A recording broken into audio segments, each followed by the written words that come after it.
Hey everybody, we are live. Hello and welcome to Community Manager Live. I'm David Dewald, Community Manager at Sienna.com. Each week we bring community professionals together to discuss a topic suggested by our audience. If you would like to chat along with us today, you can do so on youtube.com, facebook.com, and Twitch. Where when you chat with us there, we can put your questions and chat messages right into our stream to display it to our audience and show your little beautiful icons. If you prefer to just watch or listen, you can do so on Twitter or LinkedIn. And you can find all of the links at the top of the page on the communitymanager.com. And we're ready to go. So I'm going to make my big face go away. And I'm going to bring everybody on stream, and then we'll go around the horn and everybody can say who they are, what they do, and where they do it. Jason, you're right next to me. How about you go first? Yeah, thanks. Hi, everyone. Thanks for having us here, David. Appreciate it. My name is Jason Hand, and I'm a cloud advocate at Microsoft. Do a couple of different things within Microsoft in terms of DevRel, developer relations types of things, creating content, fun stuff like that, but also doing a lot of process and internal engineering to a lot of the developer relations and community stuff that we have been working on and have planned in the future. We kind of went through a little recent reorg. Now we're part of a team called Global Experiences that focuses specifically on developer experiences and event experiences. So yeah, a little bit of change recently, but very exciting stuff, and happy to be here. Thank you for coming. Wesley? My name is Wesley Faulkner.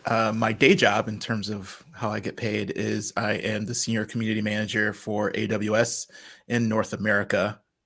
So it's underneath the DevRel organization, but my particular focus is user groups and how those interact with our developers in the community.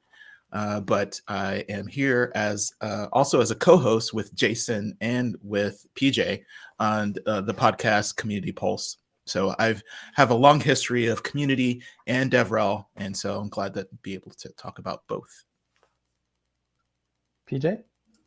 Hey, so Wesley pretty much summed it up for me. So I'm PJ Haggerty. I'm the founder and chief community officer at DevRelate.io. We're a developer and community relations as a service company. So anything you think of as DevRel or community management, we do as you need it. Kind of providing those services to our clients as they're building up what their DevRel program full-time might look like. That's what I do during the day. As Wesley said, I'm also one of the co-hosts of the Community Pulse, which is a great DevRel podcast that kind of we try to encompass all of the questions that you might have about DevRel and figure out where we can find some answers for you. But like every great DevRel podcast, mostly it depends. I'm also the voice of Scaling Developer Success, which is the developer relations podcast from Paradis.ai. So I like to podcast. Very good. Brian? Yeah. Hey, well, thanks for having me. Brian Oblinger. I've been doing community stuff as long as I've been on the internet, which was in the 90s or something like that. So just, worked at community vendors, worked at companies on the consulting side these days, helping companies, get their strategy in order and build that out. And on the podcast side, I host a podcast with Erica Cool about community and customer experience and leadership and those kinds of things. So yeah, thanks for having me. Very good. Thank you for joining us. And Chris was a little late. Tell us who you are, what you do, and where you do it. Sorry about that, guys. Chris Detzel. I'm the Director of Customer Community and Engagement at Reltio. So I've built their online community from ground up and, do a lot of things around that. And I also have a podcast called Peers Over Beers, which I have, I think I've had it for about 3 years and started to interview a lot of really great community leaders over the years. So good stuff. Yeah, I am absolutely not salty about the fact that you never had me on your show while you were in Raleigh. I'm not salty at all. Hey, I'll call you soon. I'll be reaching out. Sure. All good. All right. So our first question up for the day is, what made you decide to start a podcast? Just as kind of just background to know about you and what made you decide to pick it up and do it. Anybody can take a stab at that. Yeah, I'll take the first stab. So, Sure. when I first started a podcast, one of my good friends, Michael Sandoval, he was my leader over at Rexel, and we built, I guess, 3 online communities there, one in France and Germany and North America. But when I left the company, I just wanted to really be close to him and continue to learn from him. So I just called him up and said, "Hey, dude, let's do something like a podcast." And he's like, "Yeah, let's do it." And so, really, he's a great teacher and taught me a ton of things. And then, we started doing it and just thought it would be fun to kind of do this, what I think of learn, teach, learn. And I kept it going. He passed away back in December of last year.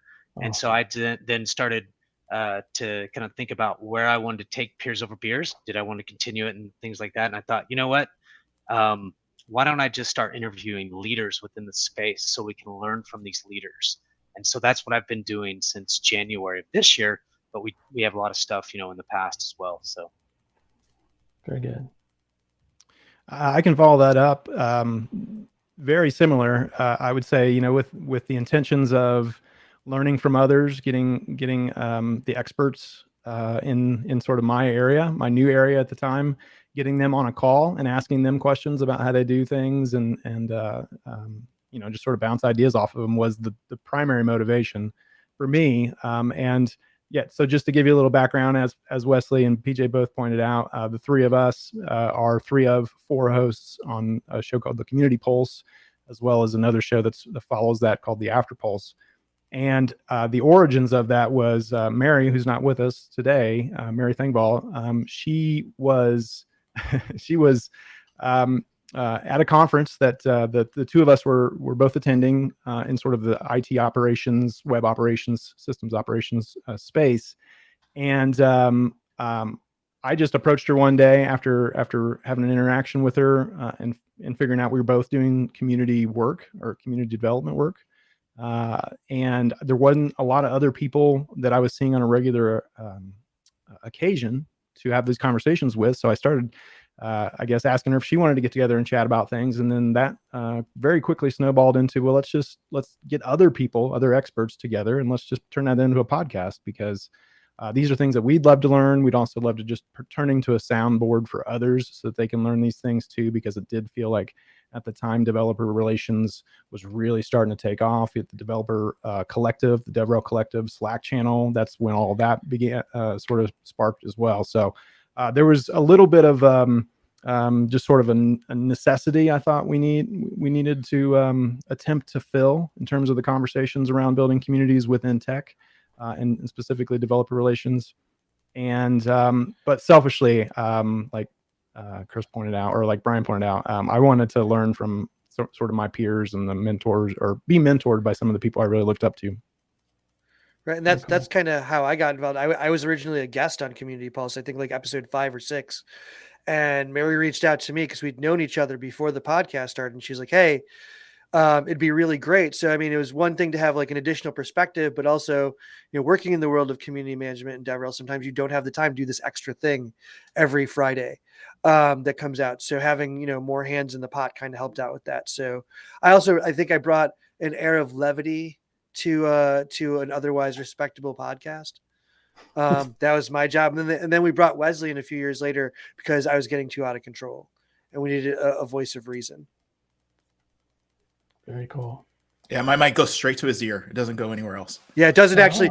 Wesley doesn't actually broadcast. He's just like, could you No. please dial it down a bit, please? Yeah. Dial it down a bit. That's the only thing I do. That's awesome. Brian? Yeah, I think it's funny because I consume a lot of podcasts as well, and I think the best ones for me personally are the ones where people are kind of making podcasts for themselves. You know what I mean? Like you can kind of tell that it's less about that they wanted to get a big audience or, that kind of thing, or be famous or, whatever, than it was they just wanted to chat about something that was important to them. And you can feel that, kind of coming through, I think. And so that's very much the spirit with which Erica and I started our show was we felt we had some stuff to say and we wanted to talk to each other about it. We actually, like, the story was we had lunch one day and we were talking about community stuff. And I was like, this is a podcast. Like we should just record this and like because like I think other people might think this is cool or like enjoy it or whatever. And the other one, I guess the other reason was there's a lot of kind of podcasts in our industry, and a lot of them are like interview shows, right? Where they have people on, which is great. But we didn't want to like just add another interview show, because like there was already a bunch of people doing that. And I was like, well, I don't want to step on their turf or whatever. So that's sort of how we came up with the format of like, hey, it's really just going to be us just kind of talking about different topics and things we like, and trying to make it, kind of different or interesting in that way was part of it as well. Yeah. And for me, many years ago, I did a podcast that was built very much like this. We'd get a collective of people that were in community management and social media at the time, and we'd have a topic that we would just kind of go through some questions on and just discuss as we could. Doing a podcast is hard, much harder than you would think, but that's a question for a little bit later. So the next question up is kind of the meat and bones of the show today. So it is, why would you want to create a podcast for community? We often think of, trying to engage our community on the community, and this is something that would kind of be off the community. But why would you want to do that? What is the thought process that says, let's make a podcast for our community? I'm going to jump in on this one, David. I think that, at least for me, I don't know if this is the overarching, way that we do things at Community Pulse or any of the other podcasts I'm on, but for me, a lot of the communities that I work in are very giving, and there's the sense of like, especially open source communities, there's a sense that like I'm getting something for free constantly. What more can I possibly give back to these people who took me in, taught me how to do things, showed me the ropes, showed me where the guardrails were? Like putting together a podcast seems like, it seems like almost a no-brainer. Like this is something I can easily give back. I can jump on a mic and talk for an hour once a month and provide these people with some sort of insights or perspectives that they value. I hope they value them. They seem to keep listening.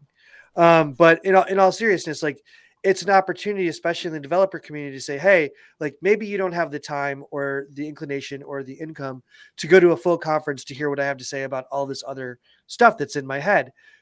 Here's something where you can just do it for free. This is going to be easier for you. Just come and give it a listen. Yeah, I think for me, it was around education. You started to see in the last 2 or 3 years, a lot of different community managers coming in the space, and they're young. They don't completely understand, what it takes to be a community manager, leader, and those kinds of things. And I thought, one is, I did it somewhat selfishly with with Michael in mind to help me, but I also figured, it's also giving back, because the last 30 years, these people they're just coming in droves, and then you ask them about strategy and things like that, and you just hear a lot of tactics that people are driving. And I thought, you know what?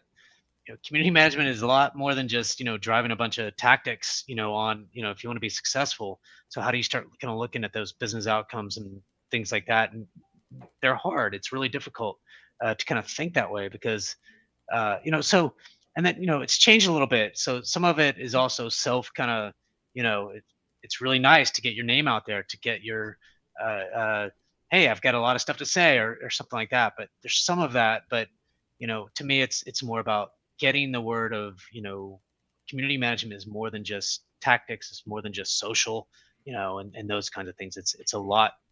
It's business focused. It's business. What I do is business oriented. It's B2B kind of stuff, and so you got to think that way. And what's the value a community can bring to organizations? Yes, to your community, but at the end of the day, they're paying for you to be there. All right. Mm-hmm. So, yeah. To sort of jump onto that, I feel like, yes, we're all part of something that is filling a need personally. Like we just want to talk to our community in general and be close and connected to them and give back, like Chris was saying, and just be part of that community where you're all helping each other. And I know that, some of the things that we talk about on Community Pulse and a lot of other projects I'm on is it's also about meeting the community where they are, wherever that may be. And so podcast is just one, medium, one channel for us to like connect with our communities. And like Brian, like I'm a big consumer of podcasts. I love I love soaking in new information in that medium.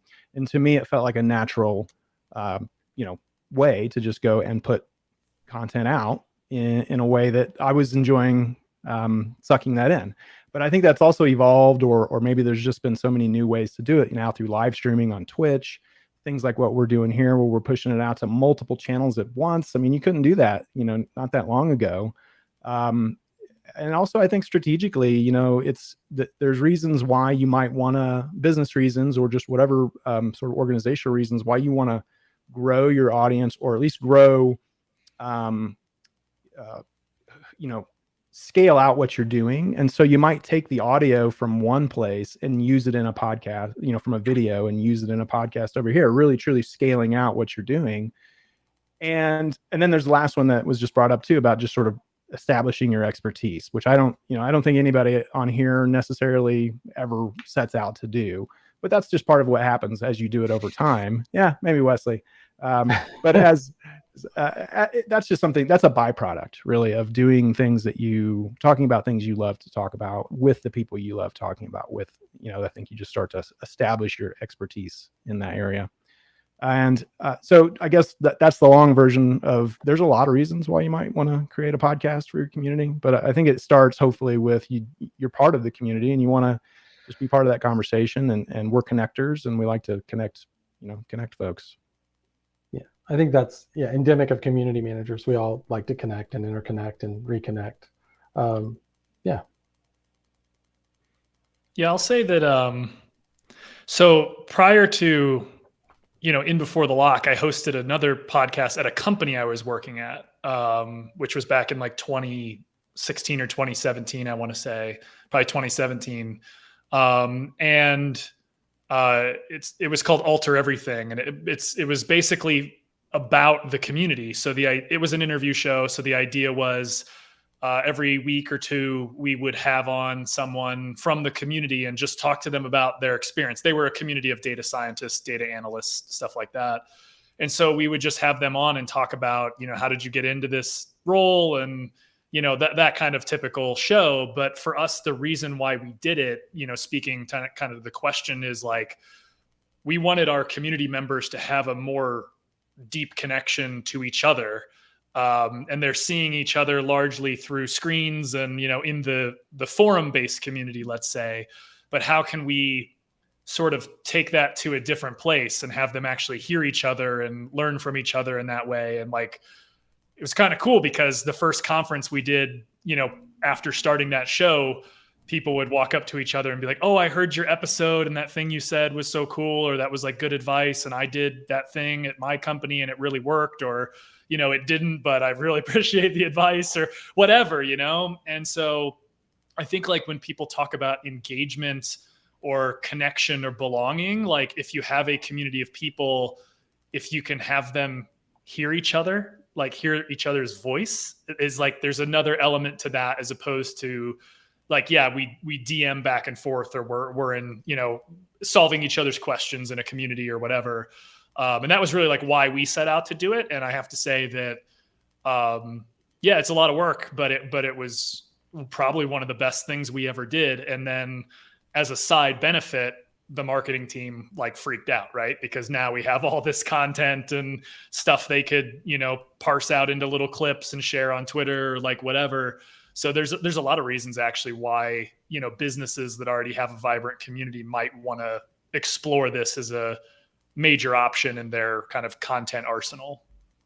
Yeah. Do you see it more as a community effort, or is it a marketing effort, or a little of both? Well, funny story. Marketing really wanted it to be a marketing effort. And I said, no, this is a community thing, right? It's got to be by the community, for the community. The hosts were always either members of the community team or members of the community itself. And that was important, that it maintained that level of authenticity, right? And that it was more about us, just the community lifting the community up, right? And that there was no pressure ever for anybody to come on and like say nice stuff about our products or whatever. And actually, if you go listen to that show, we never really talked about products. I never asked people about, how do you use Alteryx Designer? Like, we just didn't do it. We would say, tell us about what you do. Tell us about how that's going. They may bring it up, but it was never about like just getting free reviews essentially of the product. And I think that's why people like to listen to it, because it wasn't us like pushing anything, but it happened anyway because they were, big fans of us, and that's why they were in the community in the first place. So I think you can do both, is my point, without it being oriented in that direction, right? Yeah. You can have it be more community focused and still get all of the marketing and sales kind of windfalls. And I think I put something in the chat there. One of the things that we always talk about at DevRelate.io with our clients is the goal is to be a good community citizen. And what does that mean? What does that look like? And I think that what Brian's saying here is like the perfect example. Like, you're doing something for the community. There's no benefit to you because you already benefit from the community. They're basically paying your salary. So why not do something like, put something together, answer some questions that, come up fairly commonly, do something it's not going to be a huge tax on you, but it's going to be a huge benefit to the community.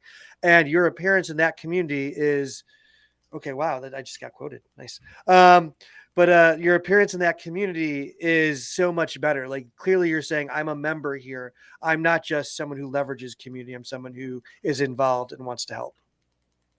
Right before this recording, PJ, Wesley, and myself got together just for a little group chat, scheduling our podcast and just talking about topics. And it just reminded me, and PJ is already kind of hinting at it, is that maybe the reason why we created the podcast was one thing, but a big part of it is being that like listening post, that advocate for the community to go find out what's important to them and then provide that to them. Again, make the connections, create a podcast, write a book, whatever, but listen to your community and figure out what they're looking for. And then make sure that that's at least part of the DNA. We were just looking back through chat, our DevRel collective, and kind of like, what are people talking about? What are some of the things that are like current and important to them?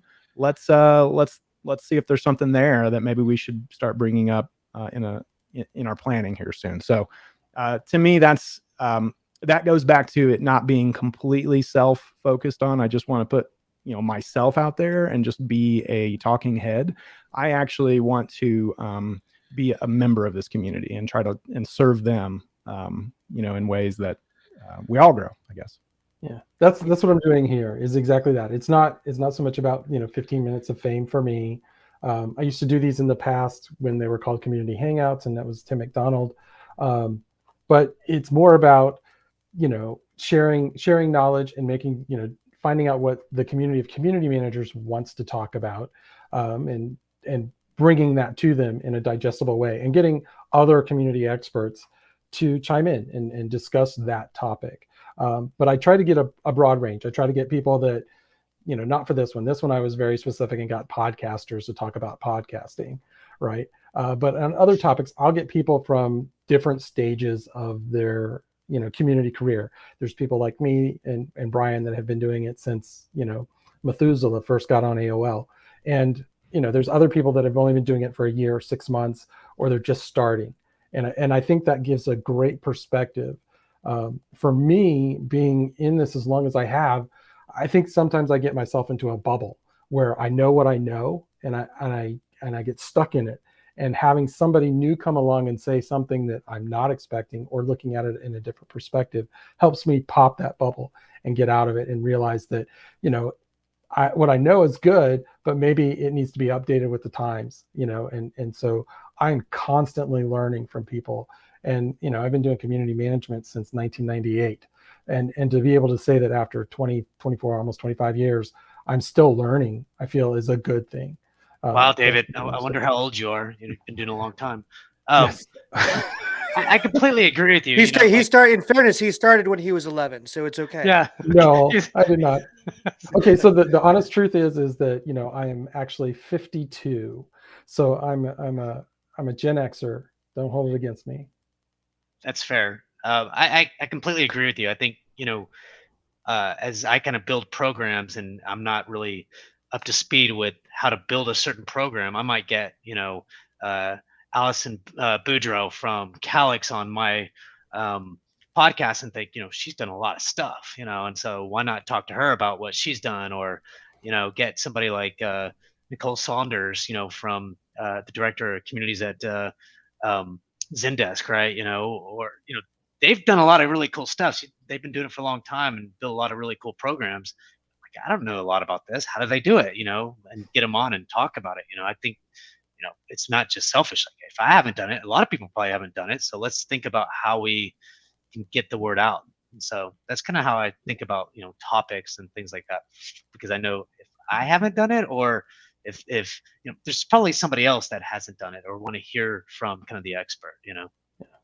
I agree. Where I work, we have a very small DevRel community. Yeah. And it's not really under my purview, but I work with the team that it is. And, I'm that community experts for DevRel.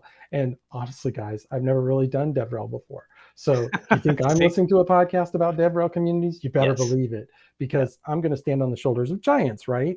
I know that I don't know this. And so I will reach out to these guys at some point and say, okay, we're in a weird place and I don't know what to do.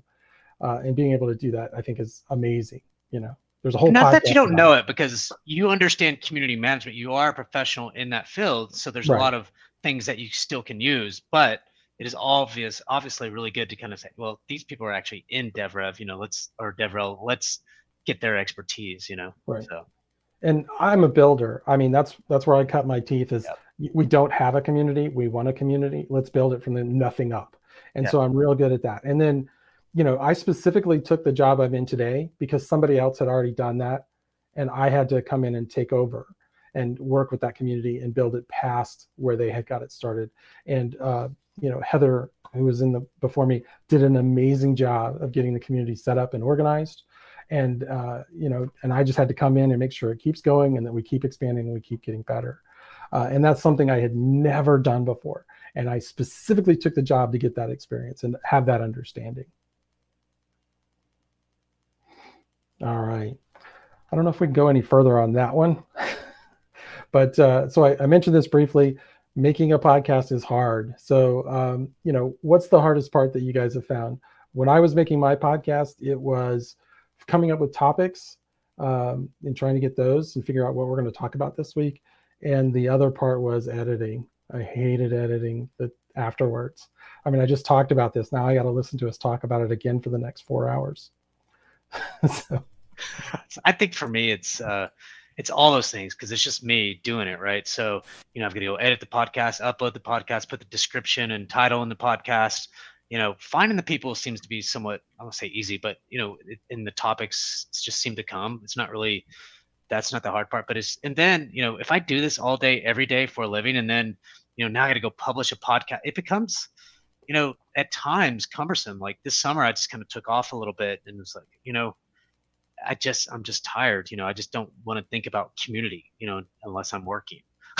You know what I mean? So there's some of that burnout, that happens, but then it becomes fun again and things. But I think the talking part, recording part is all the easy stuff, but it's the harder part is, developing it, coming up with, like I said, description, titles, and all that kind of stuff. So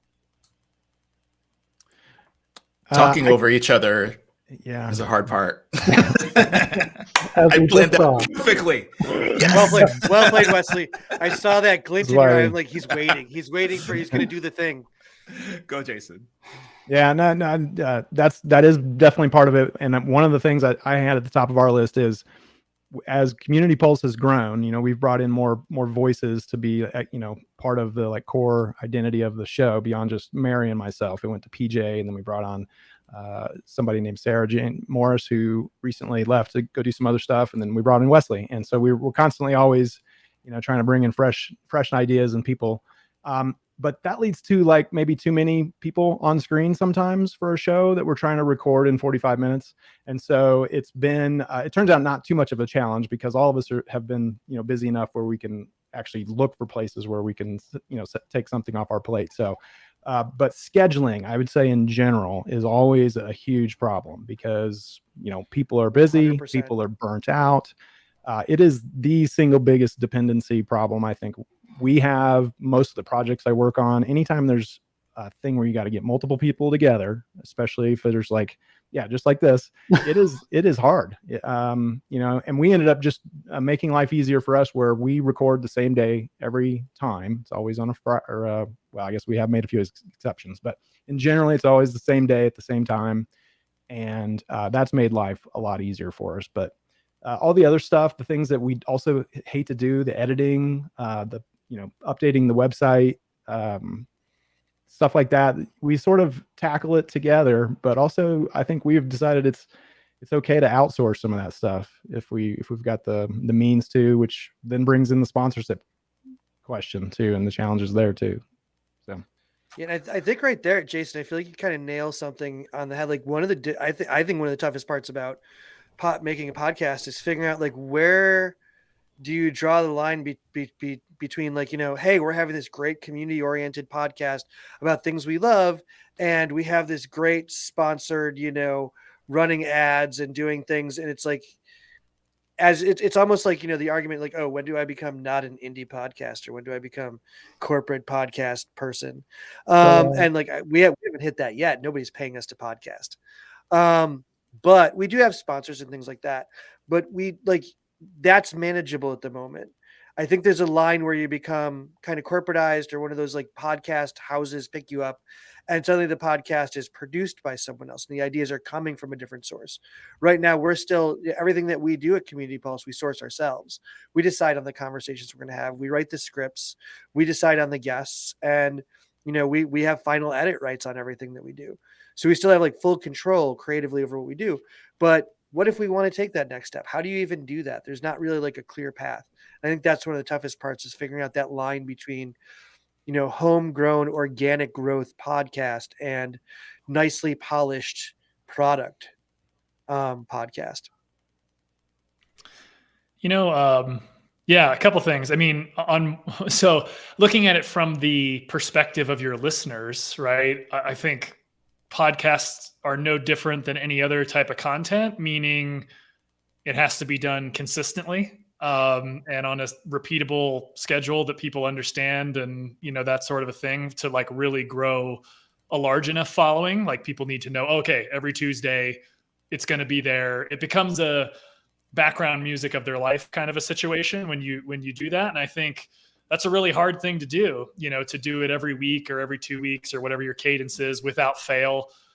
Takes a lot of planning and forethought and commitment, and I think for a lot of podcasters, that's just like a really hard, if not impossible thing to do. And that's why you see these shows where they blast out 3 episodes and then you don't hear from them for 6 months. And then like a random episode comes in the feed one day. And then like, it's just, I think that's probably the hardest part in terms of like, making it consistent and clear.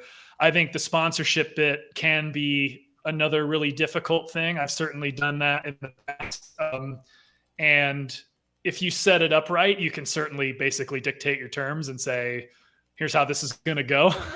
And, you feed me some stuff and I'll do the read, or, however you're going to do it, without ever saying, you have zero, basically you just say like, you have no influence over the topics we pick, or how long the episode is, or at what point in the episode you're, that may or may not work depending on who wants to sponsor you and what they think they want out of it. But I find in general that again, kind of my own personal like podcasts I listen to, if I think about the ones where I listen to the ads versus the ones that I don't, it's usually the ones that are more kind of authentic and built into the episode in a way that doesn't feel shady or, whatever. So, yeah, I'd say those are the 2 hardest things, for me, and kind of like what I've seen other people struggle with as well. Yeah, I'd have no idea what to do if somebody said they wanted to sponsor this thing. It's live. You don't want me to try to talk to a script because I'll fumble it, which is exactly what I did in the intro, right? It's just not my cup of tea. Very good. Yeah, I don't know if I have anything more to say on that one. I do know that finding guests, especially for this, can be very difficult. I have tried very hard not to reach out to people directly. I'd rather have people that want to come on and talk about something I'm talking about, but that means I've got to at least get what I want to talk about in front of them. I did reach out to a couple of you directly. I think all of you I reached out directly, but that's because I had just done a blog post on podcasts and I tweeted it out and everybody was like, cool. Yeah, thank you for promoting my stuff. And it gave me the idea for this topic, to get people talking about it. So next question. What are some lessons learned from doing the podcast? And I don't necessarily mean like we just talked about the problem stuff, but what are some stuff that you've learned doing the podcast that has helped you, better engage with your listeners, better engage with any of the communities that you've built around your podcast, anything like that. And it ties into the question after this, which is any tips for those thinking about doing a podcast. We can just combine those. So have at it. I can go first. The Community Pulse just celebrated its 5th year, or is that right? 5th year, not too long ago. And I feel like there's tons of stuff we could have a whole episode on this. One thing I do think we learned early on is that it is difficult to get the guest part figured out, but when you're part of that community and you're asking them the questions, and then you make whoever like is the first one to come back with a response, you immediately make them the expert and put them on the show. Like that's part of this whole recipe, is like, even if they weren't the expert or didn't think they were the expert, they had an opinion and a thought. And that's a good starting point. So bring them on and then let the conversation bloom from there, I think was something we learned, instead of us being the expert. Like, I'm not an expert. I like people. I like talking about some stuff, and I learn very quickly. And I want to just use that superpower to like get more information out there to more people. And so that was how we started seeing like real growth, is to like focus more on being that type of thing. And wherever we can to make life easy for us, we would do some automation with GitHub to like push out our website. Like, tried to, all the stuff we hated to do, we tried to get rid of wherever we could, and think of it more in like terms of scaling. And because one of the biggest parts is you have to keep it going, which means that you have to really challenge. You're going to run into challenges around burnout, and most of us are going on Mike saying beware of burnout and look out for these signs, and then we go right ahead and do it almost ourselves. So it's like finding that good balance of, how do I keep this up and be a good steward of the community without burning myself out and setting a poor example. So that's a big part of it too. And again, why we brought in more people to be a part of this project, and not, like Mary's out enjoying a nice long break right now while the thing kind of just keep going, and all of us are able to enjoy that. I'd also say, to riff off of what Jason's saying and what Brian was saying earlier, consistency with flexibility is super important. We learned pretty early on, like we had a very like kind of open-ended, we weren't too scripted, but we just kind of had a format. We did kind of improve that. Like if you listen to the Community Pulse now, we very clearly have a script. We will read to you what we feel the description of the episode is going to be, then play the music, and then you get the interview part of it. But at the same time, we're flexible. Like we usually have probably anywhere between 5 and 10 questions written down. We might only get to 3 of them. We might get to all of them. We might ask questions that aren't on the list, but we're flexible. But you know that the format's going to be, here's the intro, here's the music, here's the guests, here's our checkouts, which are something that has sometimes nothing to do with what we've been talking about. Here's a rock or punk or hip hop quote from PJ, and we're out. And the After Pulse works the same way. It's like, hey, here we are. We're going to talk about what a great episode that was. Then we're going to go into a discussion randomly. We're just going to stop talking because it's a bonus episode. It's not really a full episode. But that consistency, people know exactly what they're getting. They know that the Community Pulse will come out 2 weeks later. The After Pulse will come out 2 weeks after that. You'll have a new episode. Wesley, do you want to take it from there? But like having consistency with flexibility is the key. If you're too rigid, it sounds like you're scripted. I've listened to way too many podcasts that sound like people are reading Wikipedia pages and they're not too thrilled to be there doing it.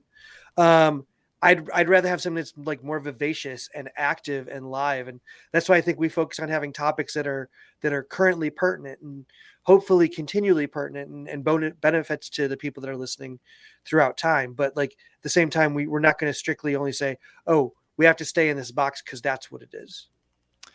I think PJ, you're highlighting a major lesson that I learned and that I think everybody kind of needs to hear about, which is, and I want to say, I guess, before I say what I'm about to say, I don't mean this in a gatekeepy kind of way. I mean this in it's something to learn and like build your skill doing, which is that if you're going to do an interview show anyway, like interviewing people is a real skill. Like that's, I think a lot of podcasts that are interview format, you start listening and you realize that the person just like they had a passion for the topic and they wanted to start a podcast. And that's great. Again, I'm not trying to like say you shouldn't do that, but you can tell that they're maybe not the best interviewer. They don't know what to ask or how to flow the like that is, there's so many things about that that's a real skill, right? And I think the second piece of that is the recognition that even if this sounds like weird to you, you're an entertainer, like for that period of time, like why will people listen to your show,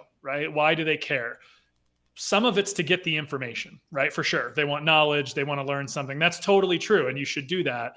But at the same time, it's like, if I open up my podcast app right now and there's, 10, 15 in the backlog, episodes in the list, I know that every time I'm going to click the one that makes me laugh or is entertaining or like is going to raise my spirits on a day when I need my spirits raised, And so my advice to podcasters, if you're going to do an interview show or any kind of podcast, I guess, is get really good at interviewing, and then make it a show, make it fun, make it interesting, because like you said, no one wants to listen really to a show where it's kind of like monotone and, droning on and like whatever. Right. So I think that's a big challenge for myself and for a lot of people. It's hard, but we're also, kind of fighting for people's attention a little bit more these days. There's other forms of media and there's TikToks and YouTube shorts with something else PJ and Wesley and I were just talking about. There's just other ways for people to consume content or to fill the gap in their days. But I think that something you just said, Brian, sparked this notion that what we do as community managers, as developer relations experts, whatever it is, it's all relationships. Like we're all just like we're working and we're existing in this world of relationships and relationship building and nurturing, and it's all relationships. And everything I know about relationships is that they're constantly evolving and changing, with the community, with the people, individuals of the community. Like us as hosts on this show are all changing and going through things. And even with yourself, you just sort of like to wake up one day and you wonder, is this the direction I want to go in, or do I want to pivot and change my career to this? So like everything's kind of constantly changing. And I think being comfortable with that and rolling with it and just being this thing that's trying to just always change in a positive way itself and everything around it has been something I learned is that's how I enjoy this and continue enjoying this, is that I don't try to fit into a box. I just sort of just roll with what feels good for us collectively, as hosts and as what we're trying to do for the community. If I could, I just wanted to squeeze in my little bit of comment here. And the thing that I learned from podcasting is, this is going to sound weird, but the people listen to podcasts that like listen to the podcast that I'm on, which is the reason why I say this, because you're like, oh, it's on the internet.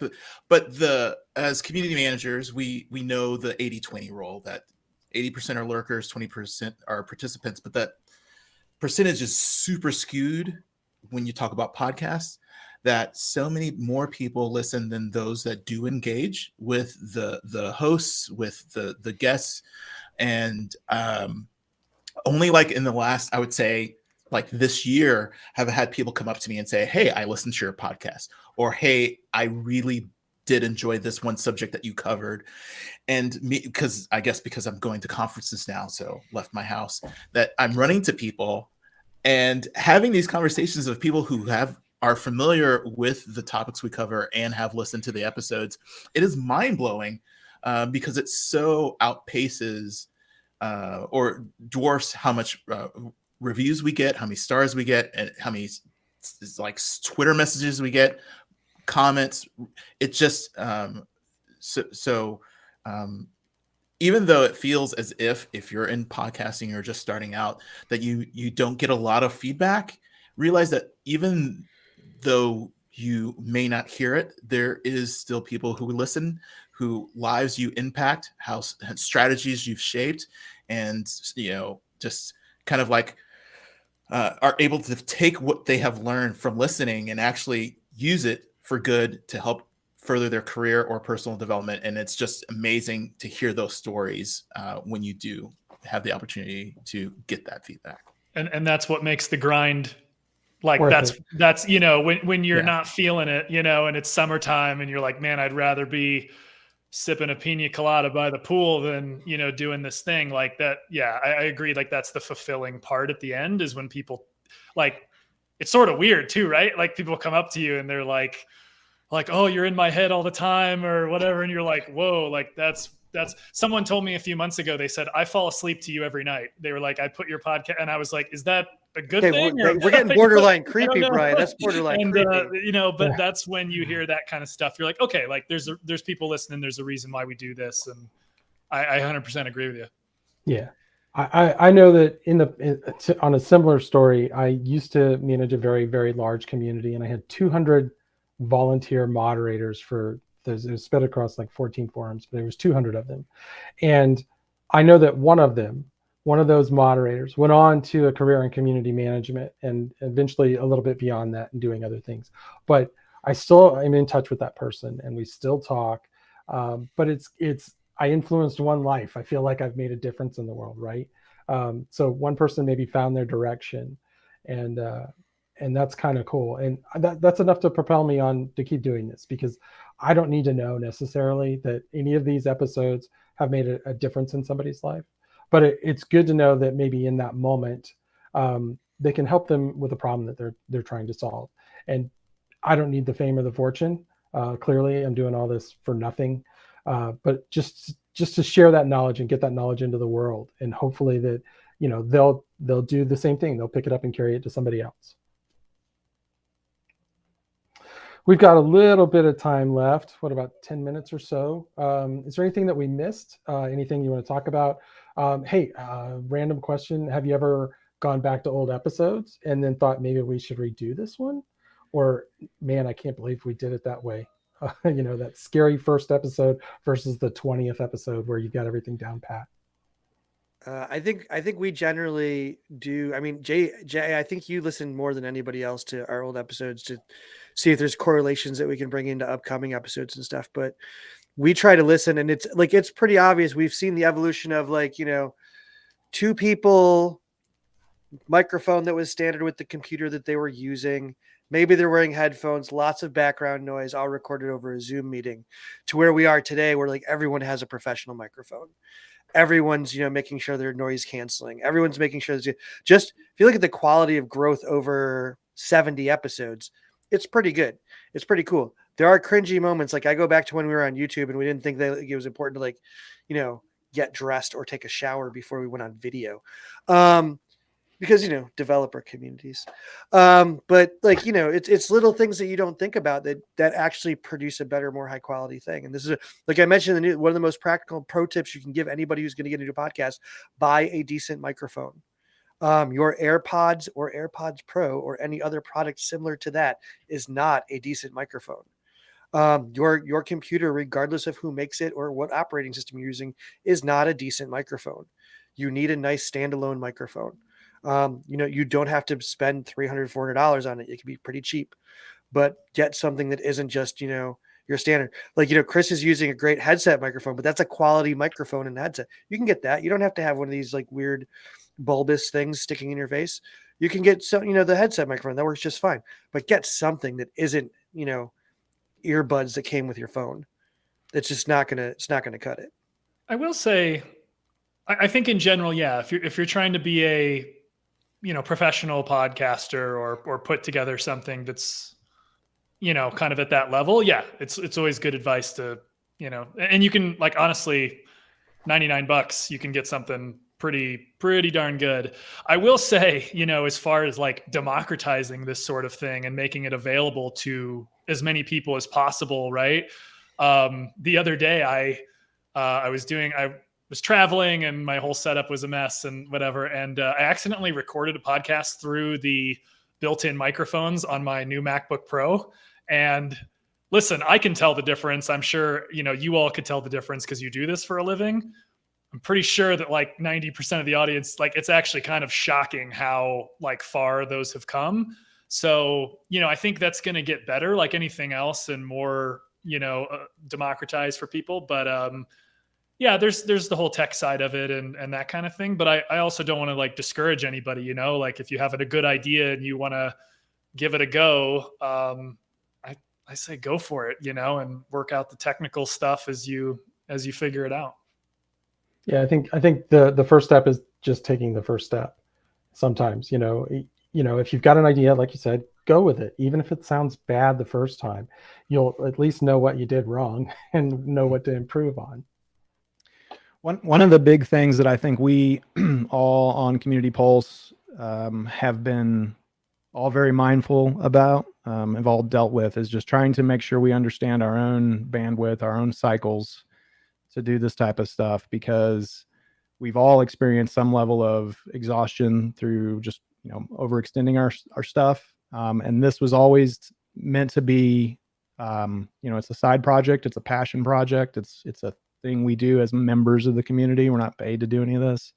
And so the second it starts to feel a little bit too much like work, or we just don't have the mental capacity for it, that's like a red flag. And I think we've all like started to raise the red flag a few times and have been very good about talking to each other about those feelings. So I think, as far as the relationships you have with the other people you're sharing this project with, PJ and Wesley and I were all best friends, and we've become best friends through this.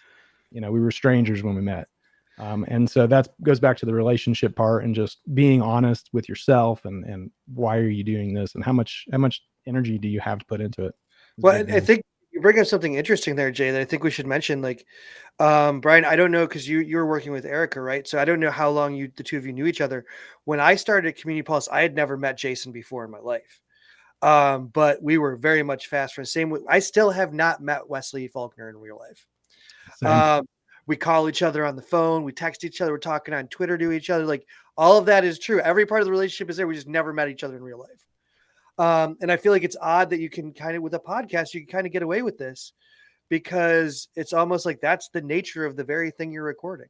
9 times out of 10, you don't do a podcast sitting in, especially post-COVID, sitting in one room together in front of a couple microphones. That's pretty rare. But we still get along so great, and because of that, it's easy for us to recognize, like, hey, this person needs a hand, or this person needs a lift, or we just need to maybe give them a break for a couple weeks and see what's going on. I mean, we also at Community Pulse, we have the bonus that myself and Mary both work with open sourcing mental illness, so it's really easy to see those kind of things when you're already working with a mental health organization.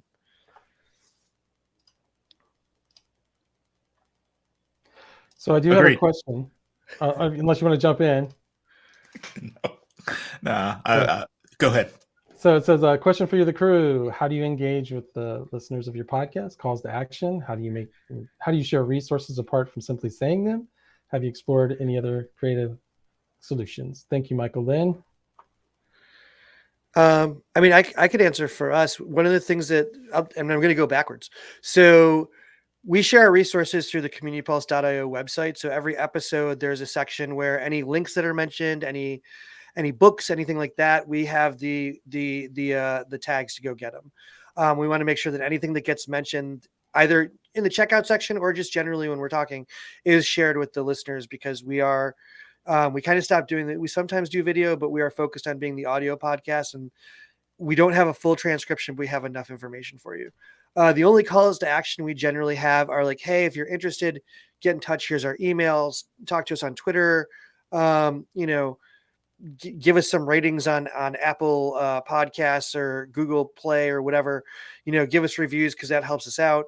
But we don't consistently, like, we don't focus on that so much because we're focused on delivering what we're trying to deliver. So I mean, I feel like we work for 4 different companies. We come from 4 different backgrounds. We often have 4 different perspectives. So we don't have like anything that, like, we don't have any motivation for doing this podcast other than we love to do this podcast. As far as engagement, we were lucky enough. We got on the whole DevRel thing pretty early.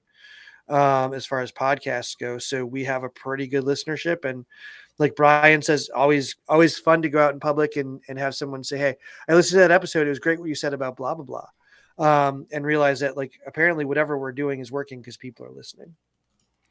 Yeah, I'll say that it's a good question. I think of it in the reverse. The action items are on me. Right. I've never asked a single thing, I don't think, of our audience.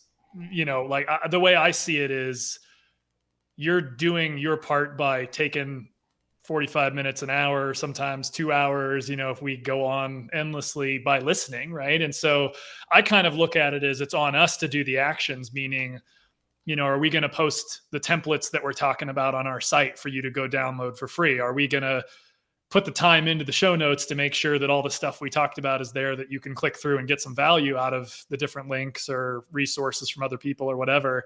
So, I would kind of recommend that if you're going to start a show, whatever it is, think of it that way. You work for them, not the other way around, And then I think if you do that and you do it really well, the reviews and the star ratings and them sharing it with their buddies and all that stuff will happen, right? If you just kind of focus on making it a great experience, for them. I personally get a little annoyed, to be honest with you, when I listen to podcasts and the first 5 minutes are like us here, share us there, review us, whatever. Like some of that goes a long way, but I think we always put it like in the end bumpers. That way it's like, if you're going to listen to that, that's cool. Yeah. But I don't like either podcast or videos where it's like, all right, so before we actually get to the thing, like or share, subscribe, blah, blah. No, thanks for click and play. You work for me now. Yeah, exactly. Usually not exactly the best experience. One of the things that has come up a few times that we've had to think long and hard about in terms of just the growth of the show and what do we want the show to be, and 5-year plan, that kind of thing, which we don't have. We flirt with it every once in a while, and then we're just like, no, let's just keep not having that commitment just yet. But we have had solicitations of authors and other industry experts come out to us to be guests, typically through agencies. And that's another thing that I think we've collectively decided that's not good for our community and that's not good for our show. And that's something we had to really think about, because that is a good way to get more exposure to another, just a larger audience or a different audience or something. But I think that might be a case-by-case situation where you have to take into consideration who is the guest and what is their area of expertise that they want to talk about, and is it appropriate for our community. But I feel like we've noticed, I wouldn't call it a trend, but there's definitely, a whole bunch of people out there who try to connect podcasts with guests and vice versa. We've found, I think, better success with bringing in members of our community to be guests rather than to bring in those quote experts. But something that we learned. Sorry, Jason. I was just going to say, do you guys all get blasted every day with PR firms from companies have our CEO on, and they know nothing about what you talk about, but they're just trying to get their it's such a bizarre. And in case you missed our first 5 messages, here's our 6th one asking for the same thing. Yeah. And the best part is they email Erica and I, and they're like, hey, we love your show. We'd love to get our CEO on there. And I'm like, yeah, we don't have guests. You obviously don't listen to the show. You know what I mean? It's a useful filter, actually, because it's you obviously don't listen to the show, so I don't need to worry about it. Yeah. All right. Looks like some people are going to jump. I'm going to put it in big head mode real quick. We lost Chris, we lost PJ, but I'm gonna put it in big head mode. I want you to just tell everybody where they can get a hold of you if they want to connect with you, if they want to listen to your podcast, if they want to email you, that kind of thing. So we'll put Jason up top. So you can follow our show, the Community Pulse, it'll be @community_pulse on Twitter or communitypulse.io on the web. And you can follow me on Twitter at Jason Hand. From there, you can bounce over to all my other content on YouTube and TikTok. I'm kind of all over the place these days. So yeah, come find me. Let's chat. Thank you very much, sir. Thank you for joining us. Wesley? Twitter's my hub. So if you go to @Wesley83 on Twitter, you can find me there. And if you click on the link in my bio, that'll take you to my Polywork page, where it kind of lists all the things I'm involved with, even though I haven't updated in a while. So I'll need to get to that. But if you're interested in other stuff that I'm involved with, you can go find me there. And Brian? Very cool. I'm Brian Oblinger everywhere. Brian Oblinger on Twitter, brianoblinger.com. Like, you can find me pretty much anywhere with that name. The podcast is In Before the Lock, so IB4TL.fm. And yeah, thanks for having me, David. I really appreciate it. It's good to meet you guys as well. Yeah, thank you for joining us. All right, let me get my little text up here so I know exactly what I'm supposed to say. Because if I don't write it down, I'll forget. Yeah, I want to thank everybody today for joining us, and thank you to our audience. Thank you, Michael, for joining in with the comments. I hate doing this part, and we just talked about doing it. But if you enjoyed it, please like, follow, subscribe, etc. on the platform of your choice. If that sounded canned, it's because I'm in it too. If you would like to be a guest on an upcoming episode or have a topic you would like us to cover, please head over to thecommunitymanager.com, click the About Us page, and hit Contact Us. All of this is really supposed to be driven by you guys and for you guys, by you guys kind of a thing. So please do. Again, thank you to our guests, and thank you everyone for tuning in, and we'll see you next time.